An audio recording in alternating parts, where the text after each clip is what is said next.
Allez, après plus de 700 km et 2 grosses journées de conduite, on arrive enfin au pied de la chaîne des montagnes des Monts Nimba.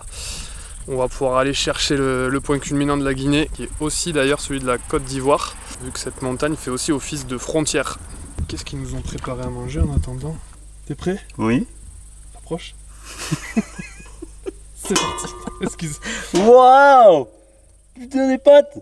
Approche. Tu sens? Bon, ça y est, on a passé le dernier village. Maintenant, du coup, on va longer en parallèle la chaîne de montagne jusqu'à trouver un chemin ou une zone dégagée pour pouvoir essayer de rejoindre la montagne à pied et entamer l'ascension. Bon, le problème, c'est qu'on s'éloigne de plus en plus là. C'est toujours aussi impénétrable. On est sorti dans une zone dégagée là, qu'on pensait peut-être pas accessible, mais au final, en regardant sur la carte, il y a une énorme zone forêt après, et si c'est comme on vient de voir, c'est impénétrable. C'est vraiment la jungle, quoi. Il y en a de partout, on peut pas avancer.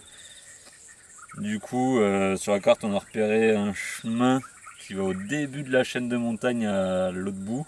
Donc on va faire demi-tour et on va voir si c'est possible ou pas. Il nous fait le coup à chaque fois celui-là. Laissez le haillon ouvert. On roule, on entend les trucs tomber au fur et à mesure. Ça, c'est notre Maël, ça. C'est bon, elle a rien? Non, t'inquiète. Elle est Par pas... contre, il y a un truc qui coule un peu. Elle est pas explosée? Oh non. C'est quoi tout ce jus que je vois? C'est de l'eau, parce que je l'ai rincé là-bas. Elle était un petit peu sale. C'était à la base une pastèque. Toujours, hein. Faut pas l'intérêt de laisser ouvert. Faut aérer. Par où commencer? On est arrivé au dernier village avant le début de l'ascension.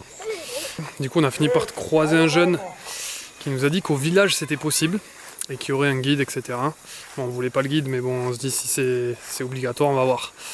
Du coup, on arrive au village, on nous dit d'aller nous présenter au président qui est le chef du village. En fait, il y a deux espèces d'ambassades en gros qui gèrent la forêt, la protection de la forêt qui est classée naturelle, etc. Et du coup, les deux acteurs de la protection doivent être au courant de notre entrée dans la forêt.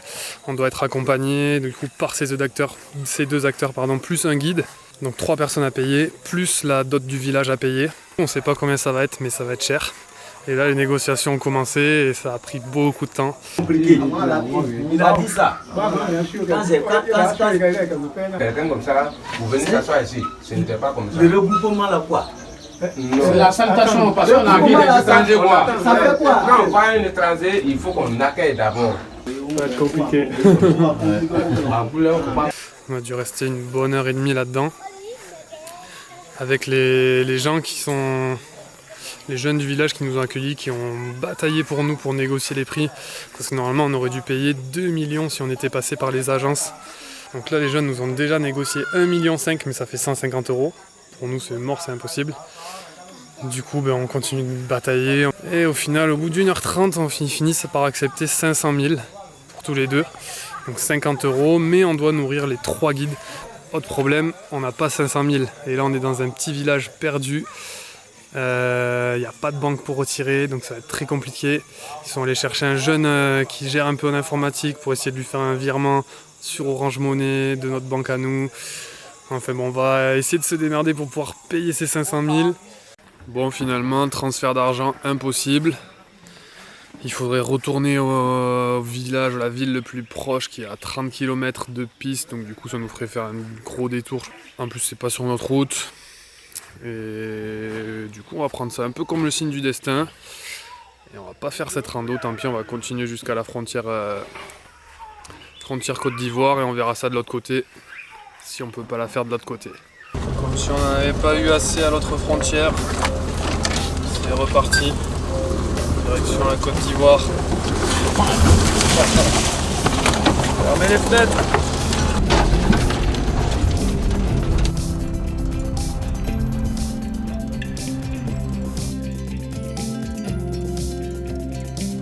C'est un truc très ouf, c'est de retrouver la route goudronnée parfaite de Côte d'Ivoire. parce qu'en Guinée, vous vous rendez pas compte à quel point la route a été défoncée.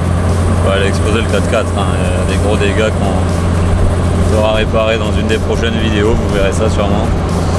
Et là c'est vraiment comme la fin d'une journée de ski quand on remet les baskets, quand on quitte les chaussures de ski, quoi. C'est incroyable. Du coup ce côté là, on s'est renseigné hier là et c'était encore pire que l'autre. De l'autre côté du coup il y avait 2 guides et un garde forestier. Et là de ce côté il y avait un garde forestier, un guide et 2 porteurs. On était obligé de le faire en 2 jours, dormir dans un de leurs camps, touristes, machin et tout. Et du coup, payer les 2 jours pour les salaires de 4 personnes. Payer les 4, je sais pas combien, c'était très cher. Du coup, on n'avait pas du tout envie, on a fait le choix d'abandonner. Pourtant, on a regardé de ce côté s'il n'y avait pas moyen d'y aller quand même. Mais la forêt, c'est la vraie jungle et c'est tellement épais et large la zone à traverser que c'est impossible, il faut connaître les chemins. Et là où les chemins partent, c'est là où il y a les villages, et là où il y a les villages, c'est là où il y a les guides et tout. Du coup, impossible parce que c'est très bien gardé quand même leur truc, quoi. Du coup, voilà, premier échec pour top to top. C'est pas cool. Hein.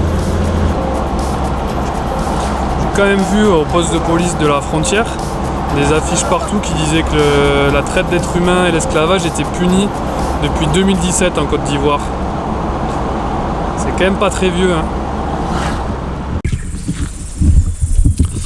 Bon, on est un peu déçus de ne pas avoir pu faire ce qu'on voulait hier, atteindre notre but avec ce sommet. Mais je nous ai prévu de quoi nous rattraper aujourd'hui.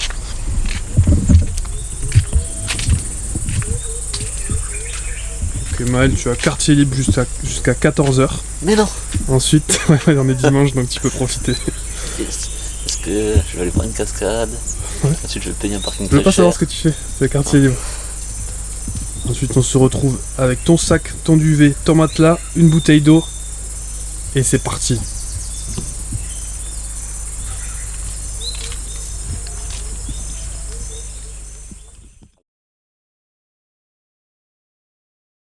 Bon, on annule la rando.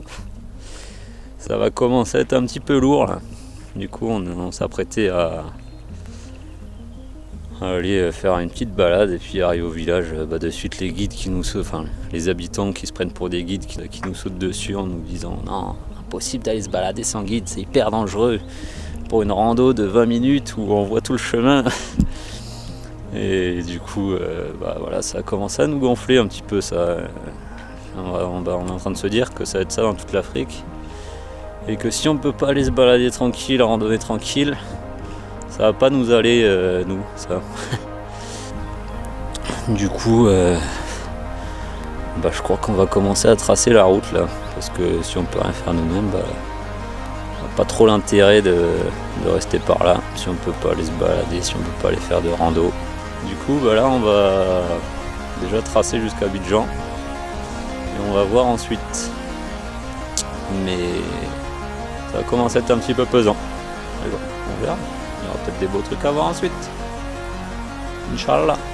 Du coup, on se retrouve à Abidjan pour les réparations du 4x4 et plein d'autres choses. À la semaine prochaine.